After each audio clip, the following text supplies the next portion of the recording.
now. So I think you can proceed, sir. Thank you. Good evening and welcome to the July 8th, 2020 Design Commission regular video meeting. I am Chair Richard Irwin. Tonight's Design Commission meeting is our first virtual commission meeting using video conferencing technology provided by Zoom. We are also recording the meeting using Zoom, and after the meeting, it will be posted on the city's YouTube channel. Community Planning and Development Director, Evan Maxim, is participating in tonight's meeting while in the City Council chambers. Some city staff members will be participating from the City Council chambers and complying with social distancing. Other participating staff members and applicants will be doing so remotely. Public audience members are listening to the meeting by telephone or using the Zoom teleconferencing application. Welcome to all.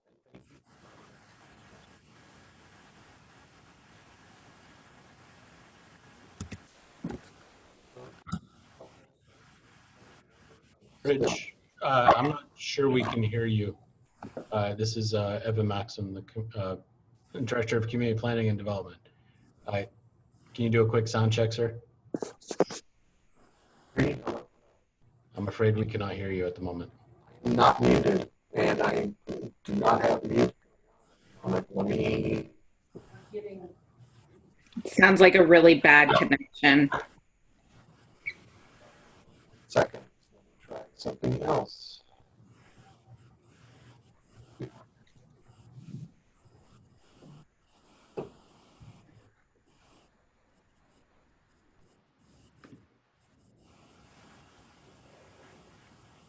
Yeah, I can see you speaking, Chair, but I can't hear you.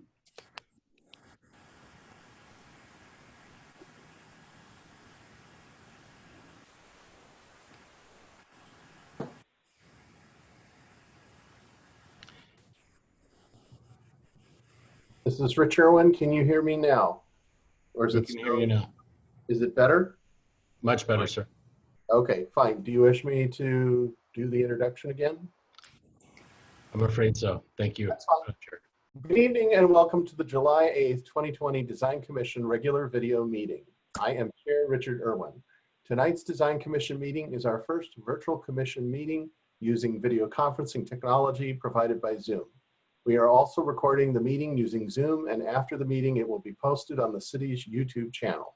Community Planning and Development Director Evan Maxim is participating in tonight's meeting while in the City Council chambers. Some city staff members will be participating from the City Council chambers and complying with social distancing. Other participating staff members and applicants will be doing so remotely. Public audience members are listening to the meeting by telephone or using the Zoom teleconferencing application. Welcome to all, and thank you for joining us tonight. And with that, let's go to call to order. Commissioner Irwin is present. Commissioner Brandt? Present. Commissioner McPherson? Present. Commissioner Perez? Present. Commissioner Sanderson is not present. Commissioner Soprano? Present. Thank you.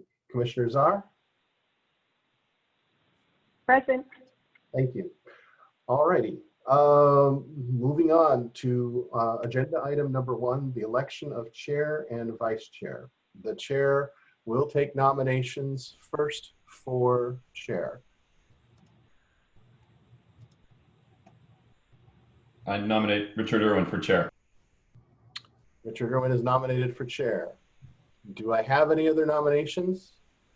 Do I have any other nominations? Do I have any other nominations? Nominations are closed. Those in favor of voting for Richard Irwin as chair by acclamation, please signify by saying aye. Aye. Aye. Aye. Chair. Aye. Chair. We're going to do the vote by a roll call vote so that I sorry. can capture all of the applicable votes. Okay, Commissioner Brand, Aye. Commissioner McPherson, Aye. Commissioner Perez, Aye. Commissioner Soprano, Aye. Commissioner Czar, Aye. Commissioner Irwin votes aye, passes. The chair will now take nominations for vice chair. I would like to nominate Colin Brandt for vice chair, please. Do I have a second? I second. Thank you. Do I have any other nominations? Do I have any other nominations? Do I have any other nominations? Nominations are closed. Commissioner Chair votes aye. Commissioner McPherson, Aye. Commissioner Perez, Aye. Commissioner Soprano, Aye. Commissioner Czar, Aye. Commissioner Brandt. Aye. Motion passes. Now that we have a new chair and vice chair for the duration, we will go to agenda item 2, review and approval of design commission bylaws. Chair will open the meeting to discuss. Well, do we go straight to the motion, Evan, or do I allow for discussion? Chair, I believe you can proceed in either fashion. There are no amendments to your bylaws proposed by the city staff. Unless there's discussion needed, I would suggest you put a motion on the table and then discuss any potential amendments. Okay, then the chair is open to motion. Well, then the motion is already active. So we have a motion on the floor to move to approve the design commission bylaws. Does anybody wish to discuss or make amendments to the motion?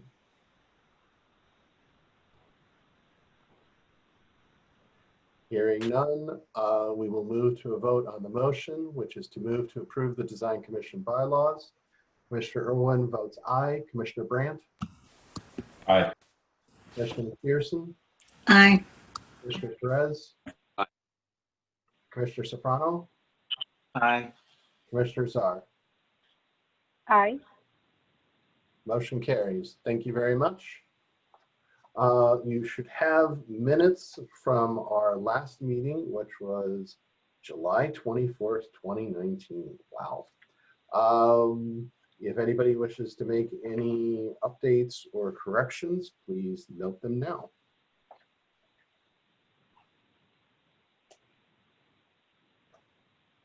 They look good to me.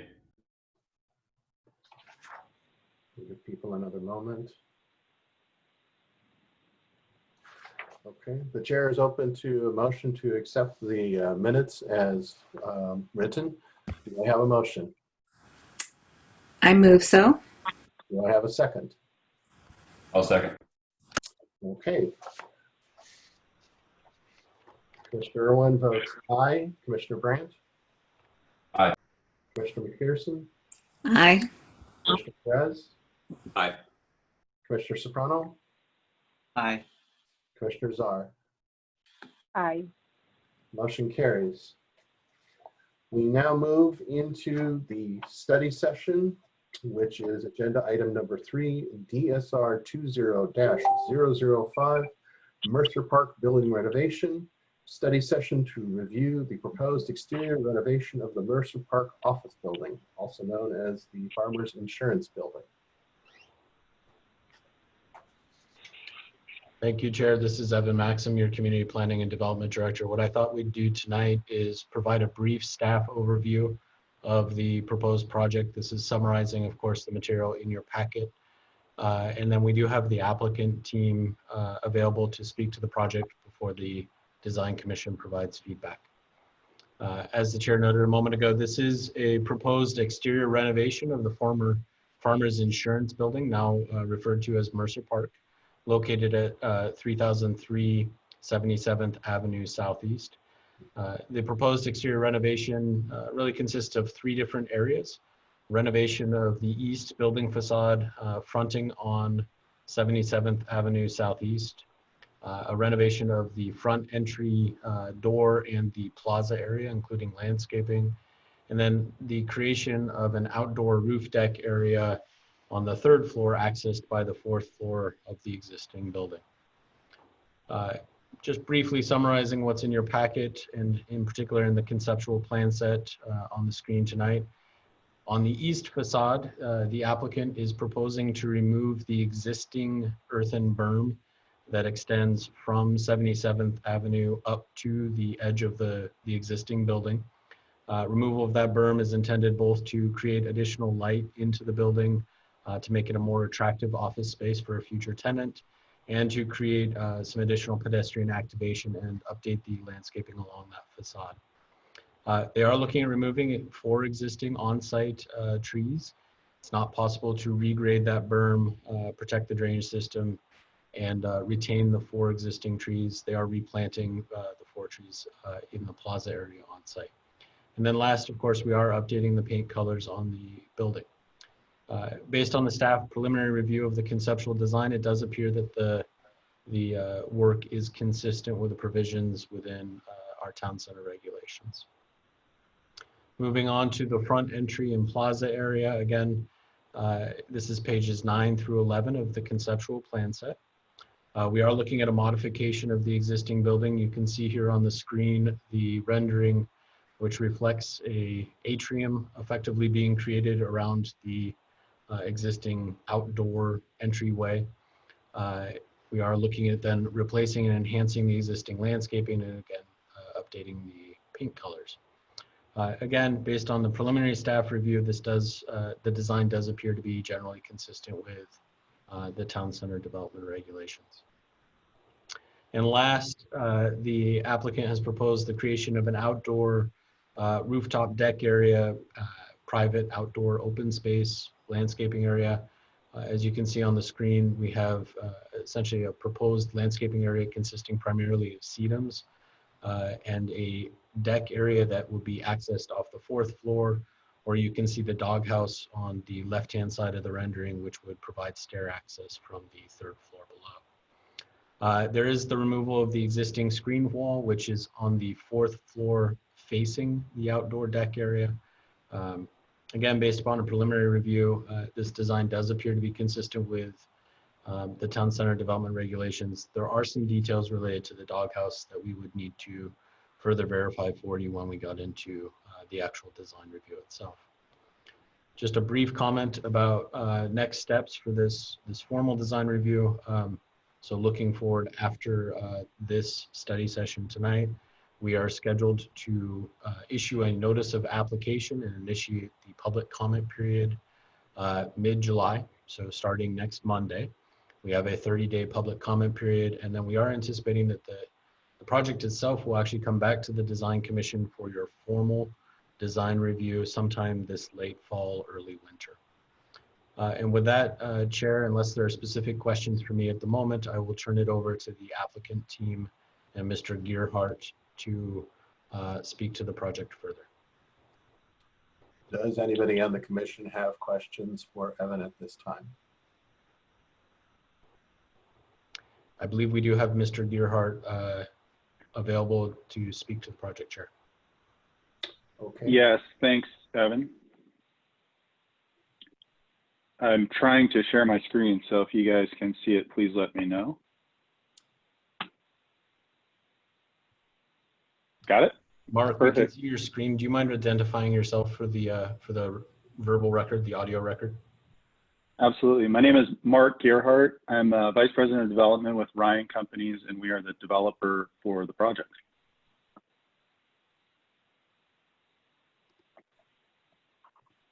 So some of the information that we put in the slide deck is duplicative based on what Evan just outlined in his summary.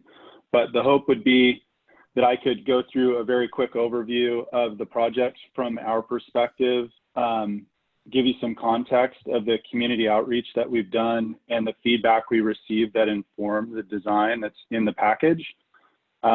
Make sure you have context of the folks that are on the call. So if you have specific granular questions that are above my pay grade, you've got folks on the phone that can answer those. And then walk you through those 3 different pieces that are the significant salient changes to the building. And our hope is to get the feedback from you guys tonight in order to make any modifications necessary to get a proposal together that we ultimately could move forward with in short order. So the summary of the team for context and the folks that are on the phone, Mark Gerhart, Ryan Company's developer. Burgess Design is our architect for the project, and Randy Morgan is on the call. Our land use attorney for the project is McCullough Hill-Leary, and I believe Jesse's on the call. Our landscape architect is Jet, and Todd is on the call. And then the arborist who did the work to evaluate the trees on 77th is Urban Forestry, and Miles is on the call. So if you have specific questions once we get through this, I'm hopeful we can get you the answers that you need. Before we dive into the content that's in the deck, just wanted to make sure you guys had visibility of the community outreach that we did in order to understand what was desired from the public before we moved forward with the project. So quick summary, we did direct mailing to roughly 7,700 businesses and residents within a 2-mile radius of the site. Launched a public outreach website, which you guys are welcome to visit if you haven't visited it yet. It's had roughly 1,000 folks visit the site. We did media outreach through Puget Sound Business Journal, Daily Journal of Commerce, Mercer Reporter, and then Nextdoor. And as a result of that outreach, held 7 virtual open house meetings with folks from kind of a cross section of the island, with roughly 100 plus attendees. And then I've had 30 stakeholder meetings and tours of the building just to get feedback on, what are people's priorities associated with the project and what do they want to see. And the stakeholders that would be noteworthy on those tours are Mercer Island Chamber, City Council members, Planning Commission member, retailers, neighborhood stakeholders, and then just folks who are neighbors to the site. So largely that would be the folks up the hill or who are the multifamily residents who would look east over the property. And what was great about it is we did get a ton of good feedback, and that feedback informed the content that's in this proposal. And at the end, we ended up with something that we felt like people could really support. So I'm excited about presenting that to you tonight. So this is intentionally a terrible photo, and it's to make a point. When I started pursuing the property to acquire it in early December, our goal was to figure out a way to take advantage of all the inherently amazing things about where it is and what it is, and attract a dynamic creative class company or companies that would lease the building and become a new fixture on the island. And when you look at the building, to be competitive with other buildings that a technology company could go pursue in the region, obviously aesthetically there's some pretty strong shortcomings for the building today. So our goal is to figure out how to overcome those in a way that would still work for the community. So our strategy was retain the bulk, height, scale, and character of the building. So all the images that we're showing you are intended to reflect the original architectural intent for the building. We're simply trying to make cosmetic improvements to the building and then improve how it interacts with particularly 77th in a way that'll make it compelling for not only the community, but the folks that occupy the building every day. So our improvement list is paint the exterior, and that includes the body color of the building as well as the screen wall in a way that tries to break down the height and scale of the building. Add transparency and daylight to the east facade, and that's really functionally how the building works, and we can walk you through that in a minute. And then create a lobby that's more consistent and comparable with the kind of lobbies that exist today for office buildings, more so than the security checkpoint that exists today in the building. And then, as Evan mentioned, reinstall the deck that had historically been on the building in a way that would be compelling for employees when they're using the building. So that's the list and the vision of what we were trying to accomplish. The first item of your staff report, item number 1, is East Building facade renovations. That's really 3 different pieces that break down into that bucket. And this is that key plan that's in the packet. On the east facade, the first line item points out painting the screen wall and the body color of the building. The one below that is really kind of 2 combined. It's cutting new glazing penetrations into the building, and then also creating some hardscape and community amenity. And then the last one is the tree removal. To walk through those kind of line item by line item, the intent is consistent throughout the building with the exception of the main entry, but the goal is to create and identify a body color for the building that aligns with all the goals in the design guidelines for the community, and then identify accent colors for that screen wall that would help break down the scale of the building. So that was what we were trying to accomplish. On the east facade, new window penetrations or new glazing penetrations, the challenge really existed around how the building functions today. And this red box that you see in the drawing would represent the first floor of the building today. The biggest challenge about attracting a large creative class office tenant to the building is that they could use the whole building as office space.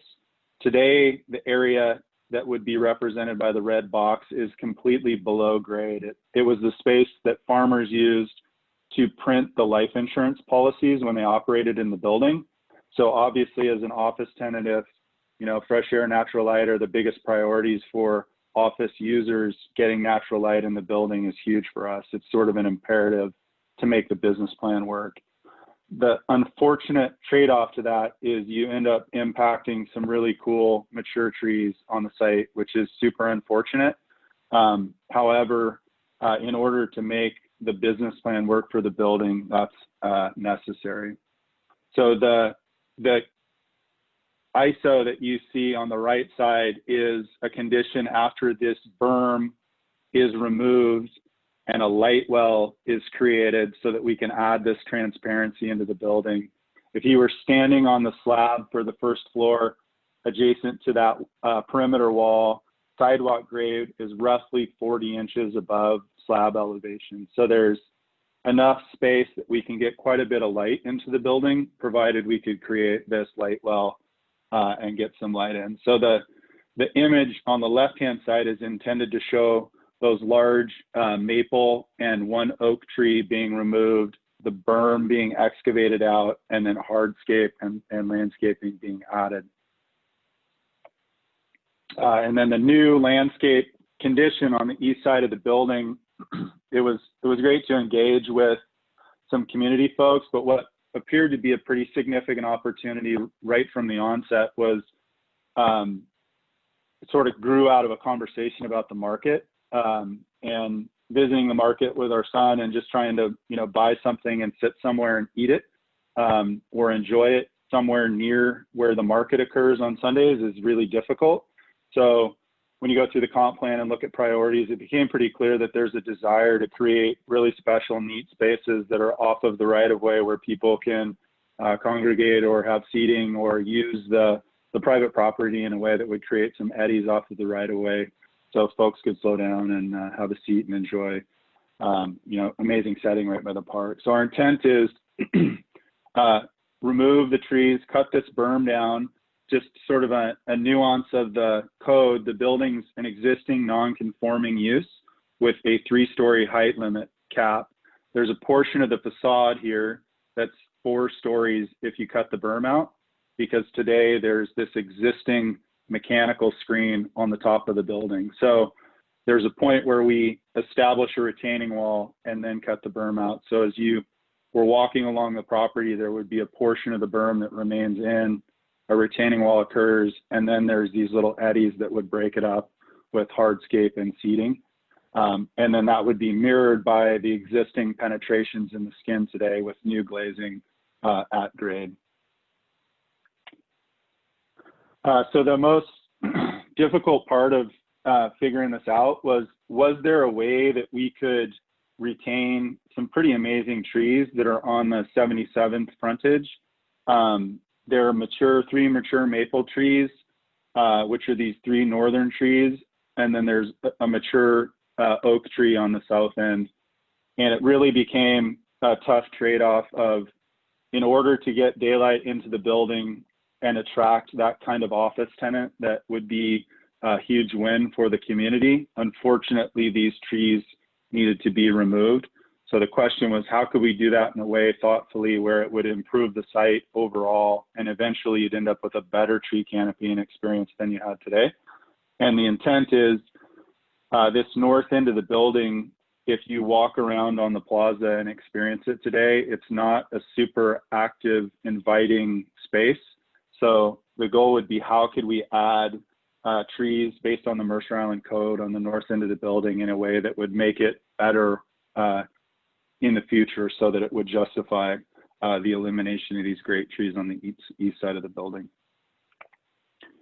Staff report item number 2 is related to the front entry and plaza renovation, and there's 4 pieces of work in that scope. One is removing a piece of screen wall. Second one is adding some curtain wall glazing to create a contemporary office lobby. Next one is adding some operability in that new skin, so we can create porosity between the public plaza and the lobby in a way that would function like a new contemporary office lobby might. And then the bottom one is, there's actually a really cool piece of public art on that plaza that most folks can enjoy and don't know is there today because it's in a really awkward spot. So that was our goal, was to address those 4 pieces. So the first piece that became very apparent from the market, from the design team, from all the input that we received, is there's not really a compelling front door to this building. It doesn't feel architecturally like there's an inviting, identified, come here, this is where you're supposed to enter the building.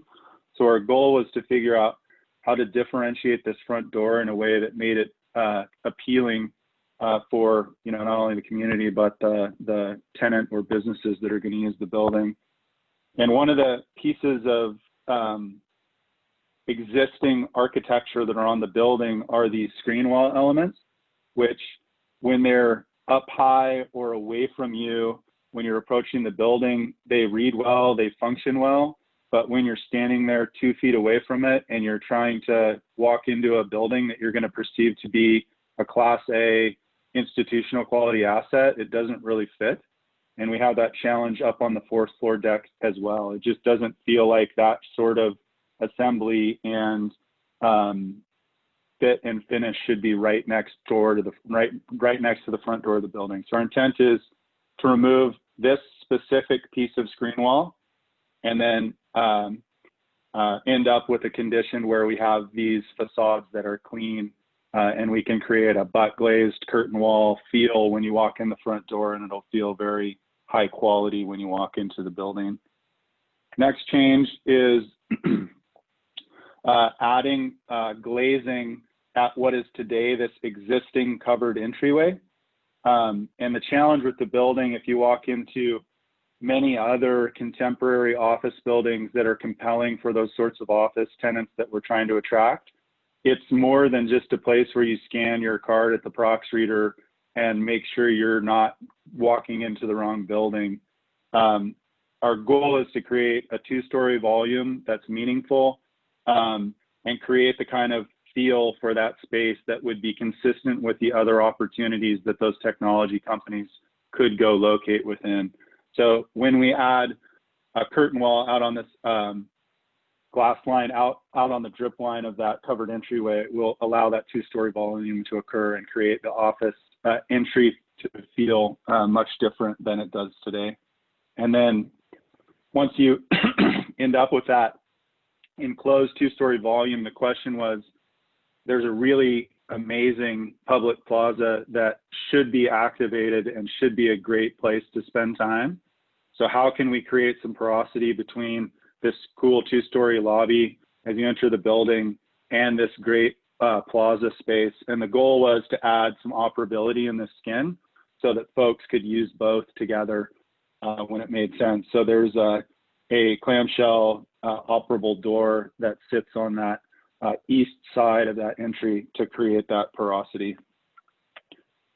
And then the last piece, and frankly, this is probably the hardest one mechanically right now, just based on COVID and how difficult it is to get commissioners like yourself together.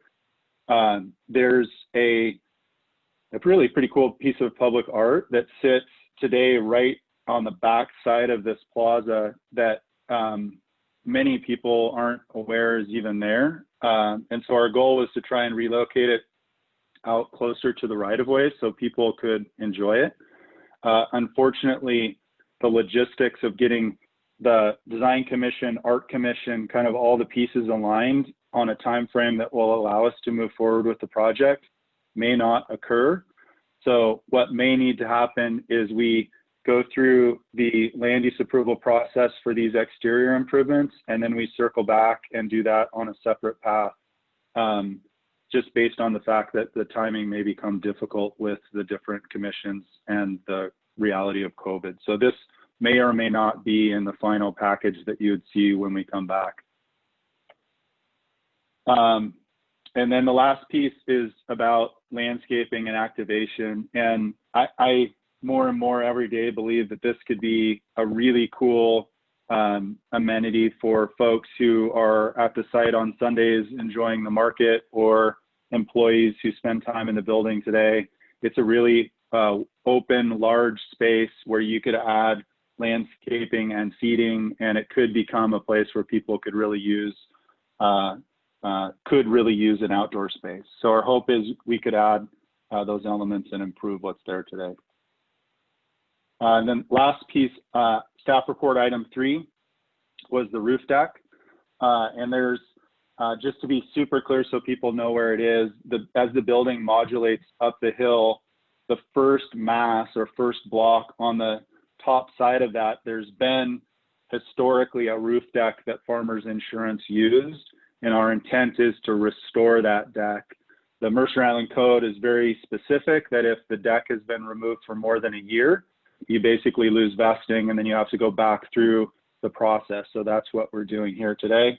And in order to accomplish what we're hoping for, our goal is to remove this screen wall and then add the doghouse that will allow the exiting to work based on current code.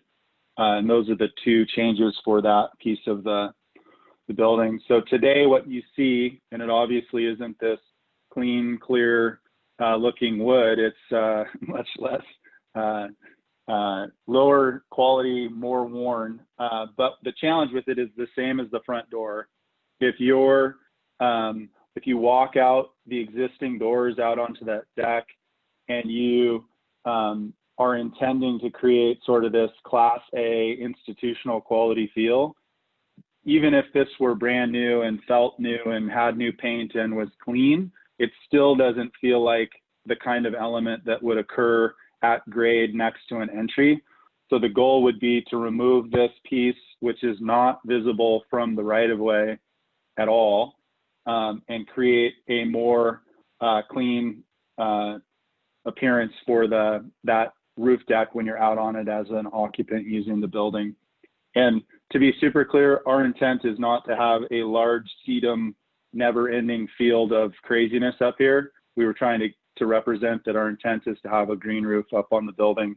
But from a design review perspective, the 2 components we understand that the design commission would be concerned about would be elements that are visible from the street, i.e.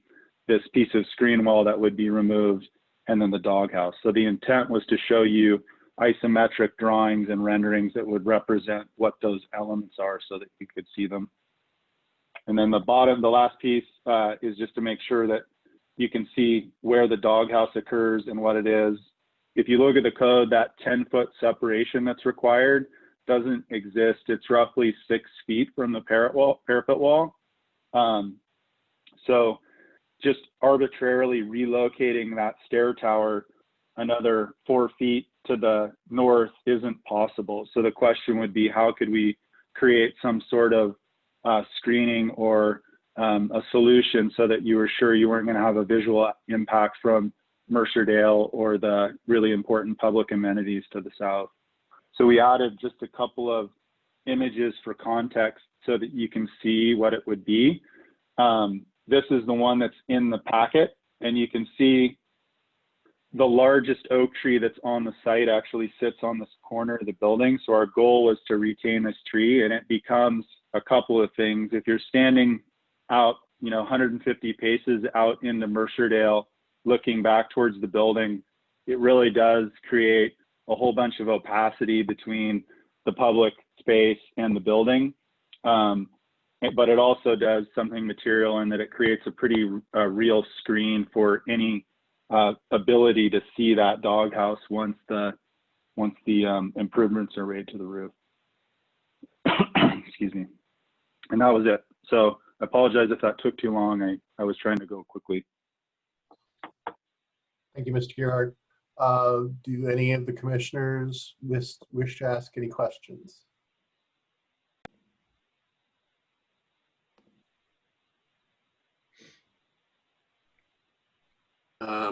Just so I'm clear, in terms of the process, we're going to have a chance to ask questions, and then we're going to have a chance to actually contribute or assist and get additional input. Is that correct? I would assume so. The way we've done this in the past is if we have any specific questions while the speaker is in front of us, we do it now. And because we'll have sometimes new questions that we come up with in the midst of the discussion, we bring the person back. It'll be a little bit easier because they won't have to walk back and forth from the lectern. But otherwise, the idea is to have a conversation to reach some conclusions. Great, thank you. Mark, actually, I do have.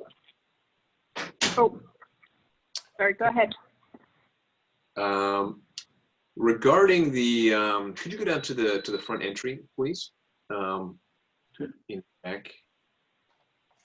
Yeah, just so that I'm clear, the front entry into the building typically on non-fair days is on the right-hand side, right in the butt glaze, the up overhead door.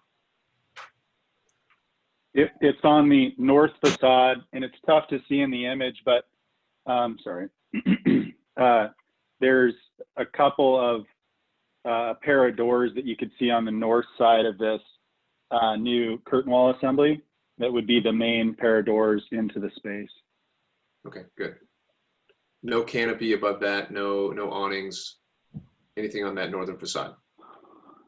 We didn't elect to do that. I mean, the challenge that we've had in the past is when you end up with that canopy vestibule solution, it ends up being pretty clunky. And the way that we are intending to permit these improvements is that this lobby would become effectively the vestibule for the building. So every time I've tried to do that on other building renovations, it ends up being an afterthought looking architectural element on something that can be pretty clean and elegant. So our goal was to spend a significant amount of money on that assembly. If it's a butt glazed curtain wall assembly with nice clean glass doors, and then we try and put some sort of canopy on it based on what the building is, it got really ugly every time we looked at scenarios. So that was the logic, right, wrong, or indifferent. Okay, great. Well, thank you for that. And then my only other question just had to do with the doghouse up above. You're 6 feet from the southern end of the building. And look, based on your yeah, so about 6 feet. The overall length is approximately what, maybe 18 feet? Yeah, correct. Okay. That's It's Randy, right? fair. Randy, do you want to chime Yeah. in here, Randy, so I'm not talking out of school? Yeah, it's probably it's basically 2 stair runs and then the landing. So it's really a reflection of the stairwell below it. So it's probably about 15 to 18 feet long. How tall is the parapet right there on that south? We haven't measured it, but it's probably about 18 inches or so, 20 inches, 24 inches. Mark, just want to note, we've lost your presentation at the moment. So if you don't mind stopping the share screen or pulling that back up, that would be good. Sure, sorry about that. I think it's a little bit taller than that, Randy, and the question's a little bit loaded. I mean, the roof has slope. There's a ridge in the center, and it slopes towards the east and west side of the roof assembly. So I think out at that parapet wall, you know, it varies, but I think it's from about 24 to 30 inches is the parapet height, based on what I understand.